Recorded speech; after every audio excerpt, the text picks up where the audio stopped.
Nakalimutan ko nga po palang pasalamatan. Ang namuna po sa ating pagdiriwang ngayong araw na ito ay si Father L.A. Louis Angelo. Maraming pong salamat, Father.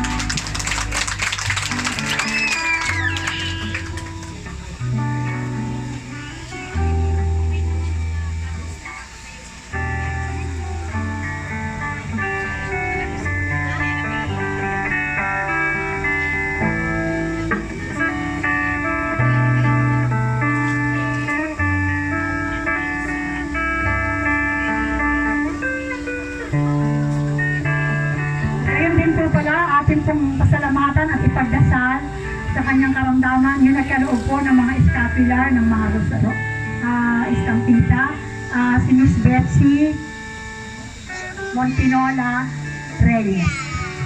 Paalala po ulit mga kapatid, ito nga po, inulit ko, syempre, para tuloy-tuloy, hindi sacramental ha, mga scapular, yung katekismo. Ang mahalaga ay magsisip ang paglinggo itong umpisal. At least ang sinasabi ng simbahan po ay isang beses isang taon. Eh kung alam naman yung sarili ninyo kung nagkasala mortal, yung umpisal, huwag yung mahihiya. Sapagkat ang biyaya po, siya talaga pinanagapag ng biyaya, ang umpisal at ang pagsisimba pag-araw ng linggo. Sinasabi ko sa inyo, puspos ang biyaya pag talaga pinangumpisal at nangungumundo. So kaya nga po yan ay tulong, sacramental, paalala sa atin. Maraming salamat po at happy fiesta.